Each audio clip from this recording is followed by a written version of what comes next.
J'espère que tu vas bien, j'espère que tu te portes bien. Épisode 16 de Dans mon esprit, on y est. Here we go. It's time to grow. Yeah. Épisode 16. Je pense que d'ici la fin de l'année, on aura atteint les 25 épisodes. Et j'y crois parce que j'ai 8 épisodes dans mon téléphone que je dois tourner. Donc, forcément, on y arrivera. Tu me diras 16 plus 8, ça fait pas 25. Tu m'as compris. On va y arriver. Ok? So, le thème d'aujourd'hui est simple. Vous êtes ce que vous mangez. Vous devenez ce que vous mangez. Pourquoi je dis ça? C'est que beaucoup d'entre vous ont besoin d'un rééquilibrage alimentaire. Mais je ne parle pas de nourriture. Je répète, beaucoup d'entre vous ont besoin d'un rééquilibrage alimentaire. Et je ne parle pas de nourriture. Quand je dis ça, je m'explique. À travers tout ce que je suis en train de faire en ce moment, je me rends compte que il faut manger, il faut nourrir son corps. Et le truc, c'est que parfois on nourrit son corps pas avec les bonnes choses. Mais on le nourrit parce que il faut le nourrir. D'accord? Parfois même on nourrit son corps alors qu'il n'a pas demandé. Parfois on nourrit son corps avec des choses, même pas parce qu'on avait faim, mais simplement parce que il fallait faire quelque chose, on s'ennuyait, il fallait combler un vide, il fallait combler un tracas, on mange. D'accord? Et le truc, c'est quoi? C'est que de ça, en fait, je me rends compte que même dans la vie de tous les jours, sur d'autres aspects, vous devenez ce que vous mangez. Vous devenez ce que vous consommez. Je vais prendre une image très simple. Une personne qui scrolle énormément sur les réseaux sociaux. Et quand je parle de scroller, je parle de perdre son temps. D'accord? Et une personne qui passe du temps à lire. Ces deux personnes deviendront...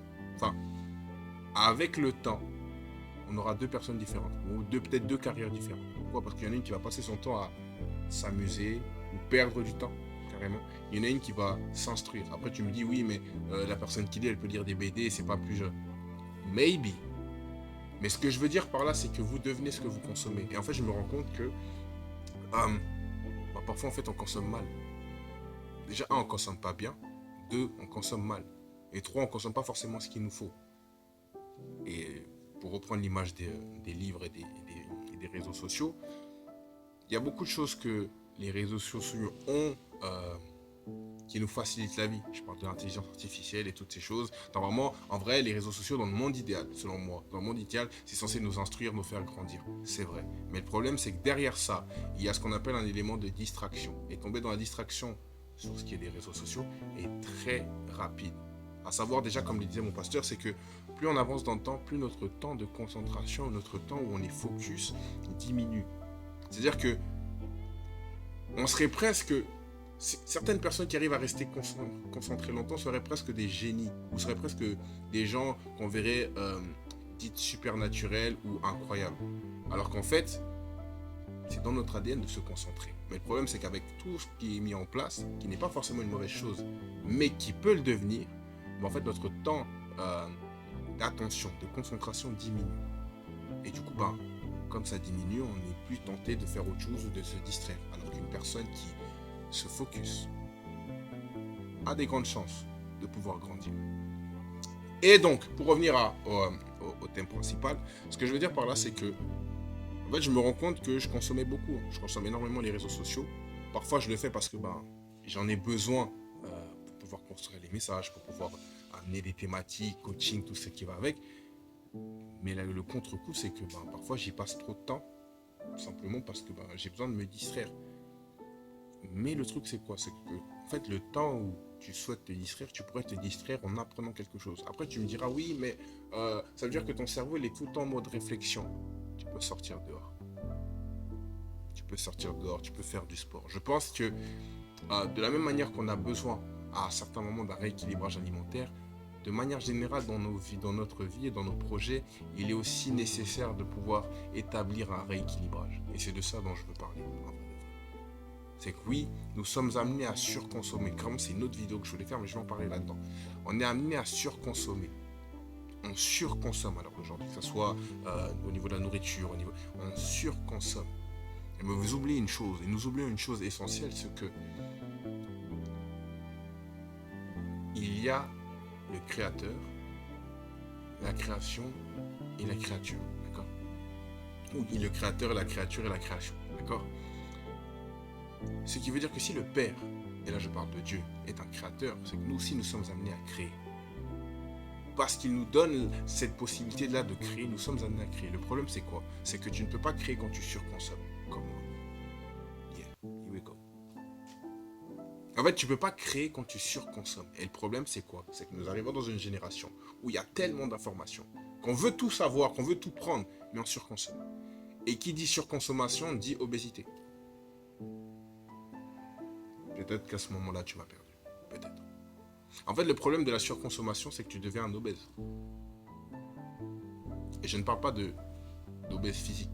Bien que, bien sûr, si tu manges trop, tu prends du poids, d'accord? Mais là, c'est pareil, si tu surconsommes trop, tu deviens un obèse. Et à l'obésité vient la paresse, la procrastination, l'envie de ne plus faire. Alors que tu es amené à créer. Et qui dit créer dit être en mouvement. Qui dit créer dit être en mouvement, dit produire, dire actionner quelque chose. Mais le problème dans la surconsommation, c'est que il y a cette forme de sédentarité. Quand je parle de sédentarité, c'est le fait de ne rien faire. Tu es là, tu scrolles encore. Tu me diras, oui, mais voilà, je suis sur YouTube. Certes, mais après tes vidéos YouTube, qu'en est-il de ta création? Est-ce que après avoir regardé ces vidéos, est-ce que tu as mis quelque chose en place? Parce que c'est bien beau de consommer, c'est bien beau de manger, c'est bien beau de prendre. Mais qu'en est-il du fait de donner? Qu'est-ce que tu donnes après ça? Qu'est-ce que tu produis après ça? Vous êtes ce que vous mangez. Et parfois, comme j'ai dit, tu manges trop et parfois tu manges mal. Et quand je parle de mange mal, comme j'ai parlé, tu vas regarder des trucs sur les réseaux sociaux. Je dis pas que c'est mauvais, attention. Parce qu'il y en a, ils vont tomber dessus avec des fourches. Je ne dis pas que c'est mauvais. Mais je dis que parfois, il est nécessaire d'établir un rééquilibrage par rapport à ça. Parce que tu es amené à créer. Vous êtes amené à créer, vous êtes amené à produire. Vous n'êtes pas fait que... Enfin, en fait, tu ne peux pas juste être là et prendre jusqu'à où? En fait, Dieu ne met pas tous ses projets en toi pour que tu sois juste là à prendre. Non. Il veut que tu crées. Et parfois, voilà, tu me diras, oui, mais il y a la peur, il y a les doutes, il y a tout. Il y a so many reasons. Il y a tellement de raisons de ne pas faire. Mais une des raisons pour lesquelles tu dois faire, c'est parce que Dieu croit en toi. Et parce qu'il croit en toi, il t'a donné ses capacités de créer toi aussi. Dieu étant créateur, te donne aussi ses capacités, sachant que tu es censé lui ressembler, de créer. Et toi, tu es là, tu consommes. Il y a une parole de Dieu qui dit qu'il y a plus de bonheur à donner qu'à recevoir. Quand on parle de donner, tu donnes quelque chose, tu actionnes quelque chose, tu crées quelque chose. Mais toi, tu es là, tu es juste là à consommer, à ingurgiter. Et après, oui, tu te tombes dans ce qu'on appelle l'obésité. Et tu n'es plus capable de bouger. Et tu n'es plus capable d'actionner. Et tu es pris d'une procrastination, tu es pris d'une paresse, d'une flemmardise et de tout ce qui va avec. So yeah, nous sommes à la fin de l'année, hein, et j'ai pas peur de le dire. Et je pense que on arrive vraiment, on arrive vraiment à la fin de l'année et que tu peux encore te reprendre. Mais pour que tu puisses te reprendre, il faut que tu actionnes. Pour que tu puisses te reprendre, il faut que tu crées. Créer demande un mouvement. Et tu ne peux pas créer du mouvement en étant assis. Tu me diras, oui, mais il y a des business qui se créent. On s'est compris. On s'est compris. Arrête de surconsommer. Ça se trouve, depuis le début de l'année jusqu'à maintenant, tu n'as fait que de consommer. Qu'en est-il du fait de passer à l'action? La foi n'est pas juste prendre. La foi, c'est actionner. Car une foi sans les œuvres est une foi morte. Il y a 1001 projets que Dieu met en toi. Mais cela nécessite une action de ta part. Et il n'est pas trop tard. Tu as peut-être besoin d'entendre. Il n'est pas trop tard. Tu peux encore le faire. Tu peux encore le faire. Donc tu respires. Donc tu es là à pouvoir regarder cette vidéo. Tu peux encore le faire. So yeah, je ne vais pas te prendre plus de temps. Je reviens peut-être un peu dur, je sais. Et si ça t'a blessé, je suis désolé. Mais c'est que tu en avais aussi besoin. Right? Il reste 3 mois, ouais, j'ai envie de dire 3 mois avant la fin de l'année. Ok? 3 mois avant la fin de l'année. Et tu peux le faire, tu peux encore changer les choses de maintenant jusqu'à la fin de l'année. Je sais que c'est dur, je sais que c'est pas évident parce que plus on se rapproche de la fin de l'année, plus on a envie de se reposer, on a envie de se relâcher. Et j'aimerais même ouvrir une porte par rapport à ça. Il me reste encore du temps, yeah?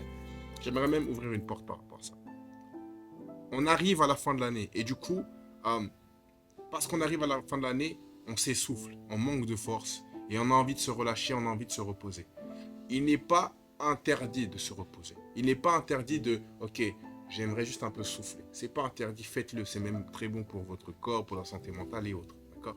Mais s'il vous plaît, faites juste attention. Faites juste attention. Pourquoi je vous dis ça? Parce que en arrivant en cette fin d'année, c'est une période où on est moins attentif qu'en début d'année. On est moins attentif, on est peut-être moins sur nos gardes. Et ça serait mentir de vous dire que le malin ne vous attend pas au tournant. Que le malin n'attend pas une occasion de pouvoir vous faire sortir de la course. Ou même d'arrêter votre course, tout simplement. Il y a des gens qui meurent.